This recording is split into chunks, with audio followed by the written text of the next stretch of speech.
local history, local culture, local events, your community. This is the Joe Kelly Show.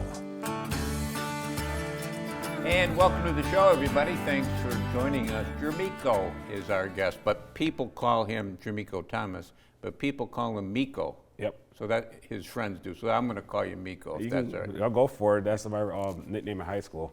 Miko, where'd you go to high school? Notre Dame High School. Locally here. Oh, yeah. Yeah. And we're going to be talking about Miko's books today. He's written a bunch of books, children's books, a romance novel, and he's a motivational speaker. In fact, you're going to be over at MVCC when, in the fall? Yeah, in the fall. Is that part of that series they do? The cultural series, yes, sir. Yeah. And what do you speak on?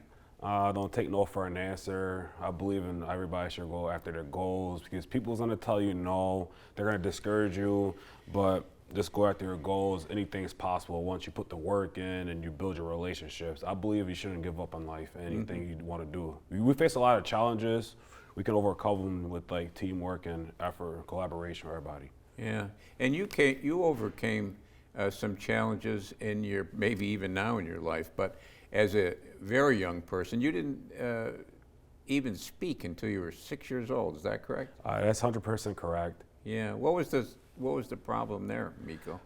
That's a good question. Everybody asks that question because I didn't talk until I was 6. I also had an immature hearing aid in my ear because I couldn't hear things correctly, and doctors all thought that I would have been autistic and all that, but my parents they didn't take no for an answer. That's where I got that from because they're persistent. They took me to different locations: Syracuse, Utica, Rochester, Buffalo Hospital, up and down to New York State. They refused to go with that diagnostics. They spent a lot of time with me. That's how they work with me. I'm a speaker. I also learned sign language as a kid too.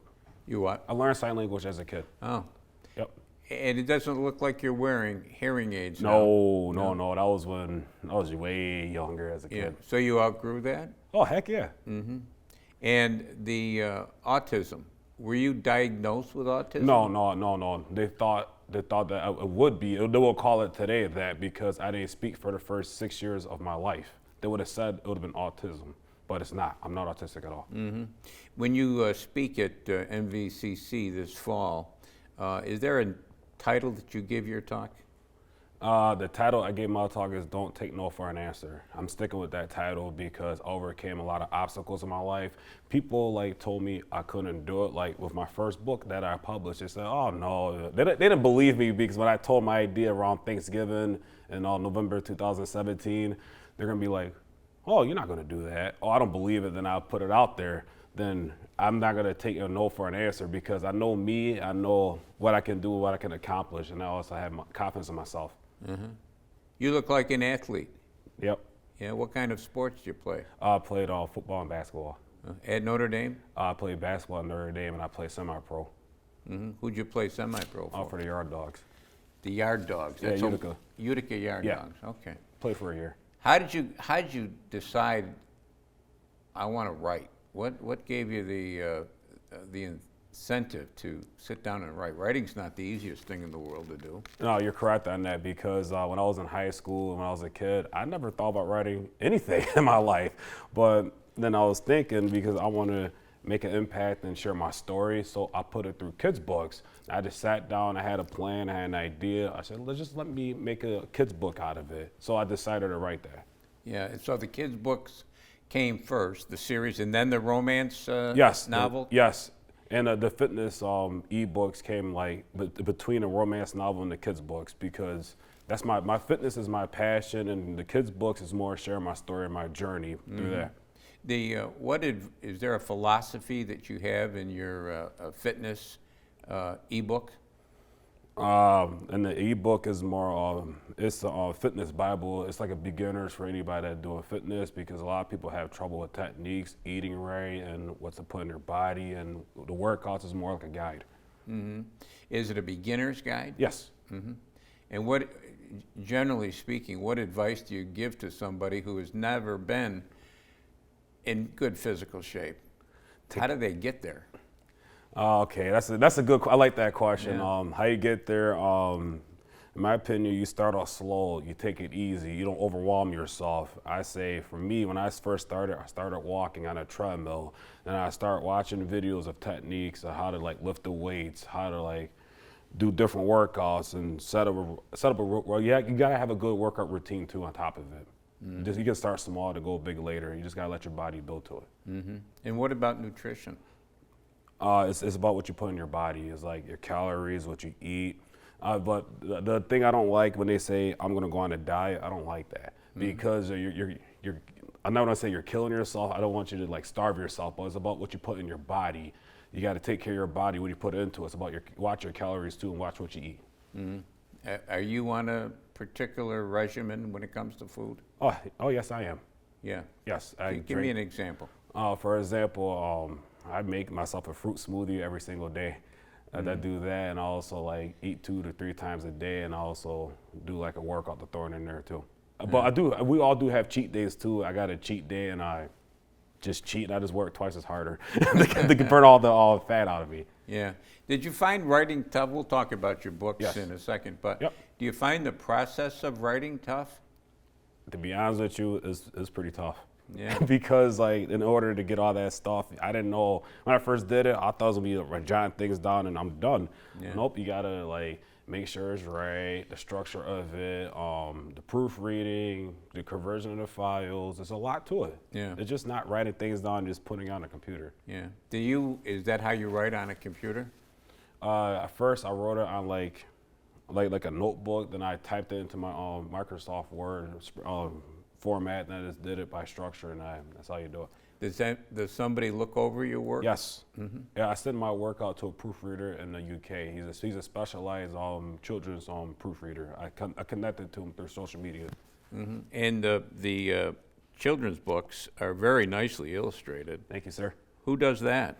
I had a friend in Florida that does it, but he lives in Africa now. I connected with him a couple years ago on social media.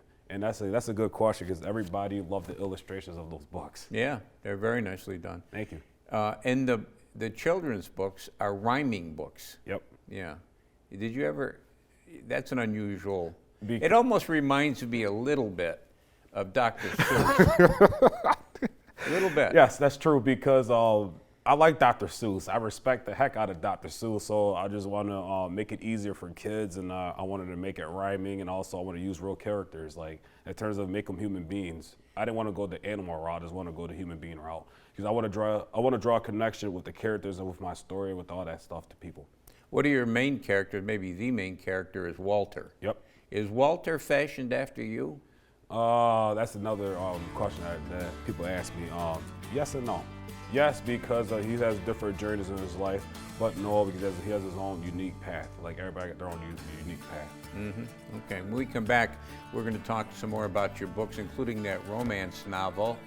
And I've got to ask you what position you played for football. Outside linebacker. Okay. Short break, right back.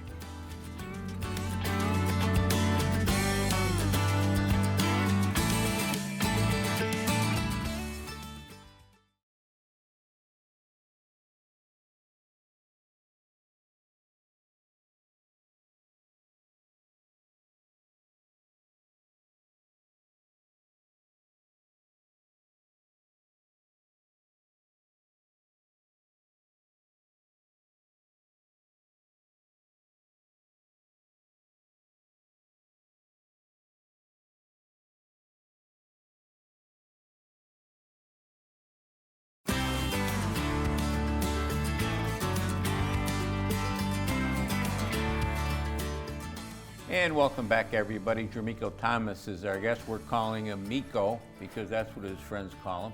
And he is an author. He has written a bunch of books, a bunch of children's books, a romance novel. He's done an e-fitness book. And any books in the future? Don't before I say that, don't forget, and they're also all audio books too.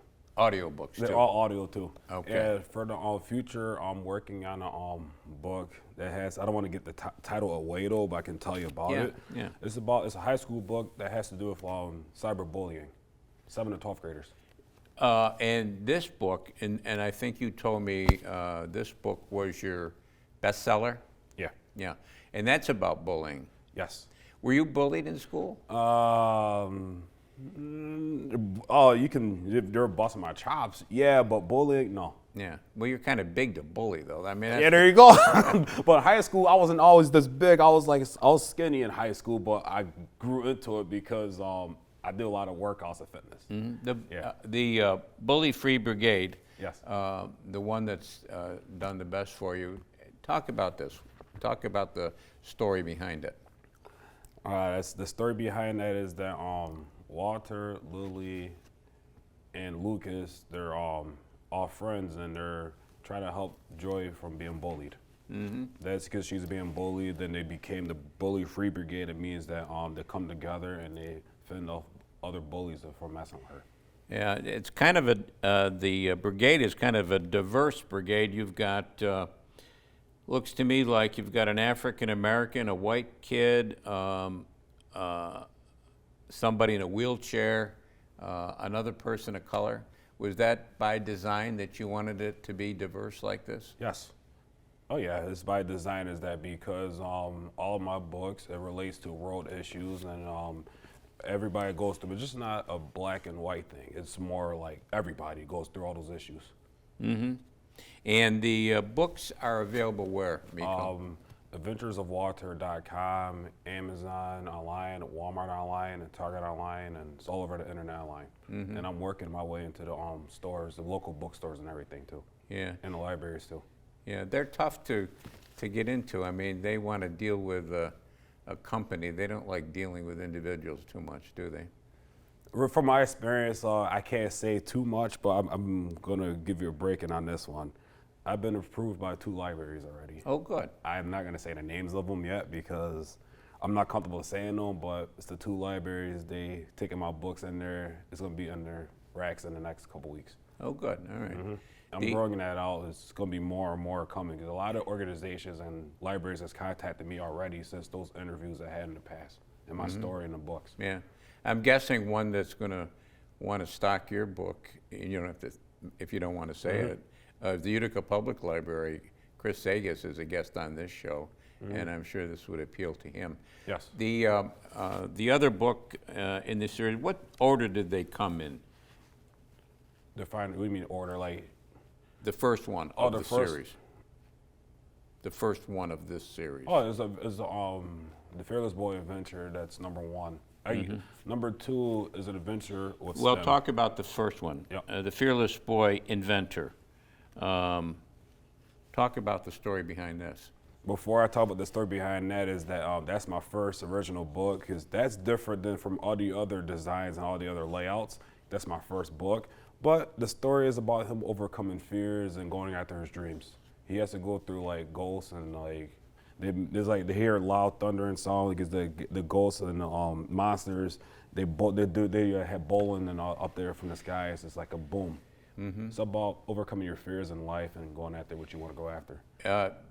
Did you have a situation of overcoming your fears in life? Yes. Uh-huh. Oh yeah. You want me to share that? Yeah. Oh, I could share that because when I was like a kid growing up, I was shy. I didn't like really talking in front of people. I didn't like public speaking, but now I embrace it. And now I like talking in front of people because I want to make an impact to other people that might have a similar situation or a unique situation, which I can feel like I can help them out because I had a lot of experience, a lot of relationships, a lot of people that I talk to, they come to me and confide in me, and I can give people hope. Yep, that's what I overcame is of me on public speaking. And I think the more you do public speaking, the easier it gets, and the better it gets, yeah, right? It's getting very easy now because I did it a couple years ago. I was sweating bullets, but now I'm not. Yeah. No, I'm good now. What was the second one in the series? It's right there, an adventure with STEM. All right, and for people who don't know what STEM is. It's science, technology, engineering, mathematics. Okay. And the story behind this one? Is that Walter, he meets Lucas. He has troubles with like all those subjects and he's going through the journey. That's his second journey. He went by himself, then he went with him. He learns it through like shapes, colors, and animals. That's how he learns science, technology, engineering, and mathematics. Mm-hmm. Did you have troubles with those subjects? Yes, I did. Yeah, because in high school I had a tutor for math and also English, and I overcame that. Yeah, because I had a lot of help through my high school and through my family, through my family and friends. And what year did you get out of Notre Dame High School? Oh, 2004. And the next was Straight there. Walter and Lily? Yes, that's the third book in the series. And talk about the story behind this one. The story behind that is that he meets Lily. She's has a form of autism, and happily she's in a wheelchair. The reason why I did it like that is that because I wanted to draw the connection with people should don't treat people with disabilities different. They should treat them because they're like everybody else, and there's people who are smart no matter what. It's autism or any type of formality, or you're crippled, because I don't want people to treat people different because of their appearance. That's why I did it like that. How long does it take you to write a book? And one of these in the series? My first one was the longest one because I was getting the hang of it, and the rest of them, it didn't take that long. It took me, for the second and third, fourth, fifth book, it took me about a couple months apiece. Yep, the first book, it took me about a year. Yeah. Because I was just trying to figure out the formality and the layout. Yeah, it's tough sometimes just to sit down and write, though, isn't it? Yep, because you get writer's block, you get other ideas pop into your head. It's even harder when you get when you try to rhyme, it gets harder. Yeah. And the fourth book is the bullying one. That's the last book. This is the last one? Yes. Okay. So next come the Bully Free Brigade. And Yes. these have all won awards, have they not? Or most of them have? 3 out of the 5 did, but on the autism book and the adversity book, they're up for awards this year. And celebrating life with friends. Yes, that's that book's dealing with the adversity of a dying animal. Losing a pet? Yes, correct. Yep, because they're all you notice how in the fourth book, the bullying book, they all hang out. They still become friends. They hang out together, and it's a friendship. They bonded. Yeah. They had to deal with adversity of losing a pet. Yeah. It's important because I know a lot of people are animal lovers and dog owners. They their kids that go through I lost my animal, and then they don't know how to cope with it. That's why I was trying to extend that message through adversity. We got to go to a break, but did you ever lose a pet? The only pet I had is a bird, and he kind of flew away on me, but that is what it is. Miko Thomas is our guest, and we're talking about his books. When we come back, we'll talk about A Story of Love. Short break, right back.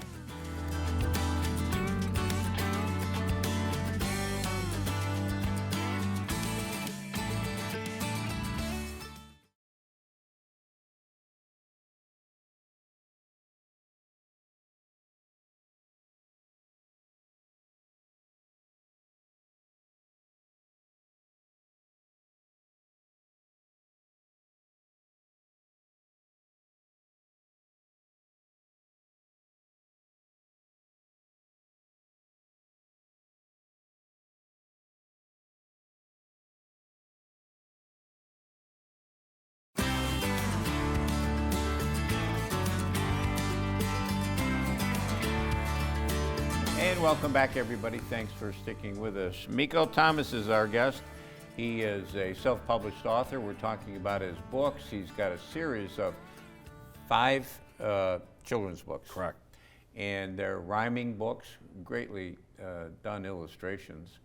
And he's also done A Story of Love. And give us the story behind The Story of Love. That's one of my personal favorite books, is that because I always wanted to write a novel, but happily I did it as a romantic suspense. It's like I said, it's like 50 Shades of Grey. Yeah, it's like a 50 Shades of Grey. I just it's my imagination just going vivid, that's all. Okay. And I want to backtrack just for a second. Your children's books would be for ages what to what? K to 12. Okay. It's for everybody. It's easy read, easy understanding the words and the pictures. It's easy to understand. And what was the inspiration behind A Story of Love? The inspiration behind that is that because, like I said, is I read many books and I just say, it's just my vivid imagination. I just wanted to do it something with 50 Shades of Grey. I want to put my own spin to it. That's all. How long did it take you to write this? 6 months. Because I had to get a proofread. It's about 40,000 words. Yeah, and the sitting down to write a romance novel is a lot different than sitting down to write a kid's rhyming book. Yes? 100% different. Yeah. Yeah, it's a lot of words. I got to keep the story together. I can't wander around like I can do with my children's books. It's got to be structured. Yeah. The advice, Miko, if I had a buck for everybody that told me that they're planning to write a book but then never did, I'd be a rich man.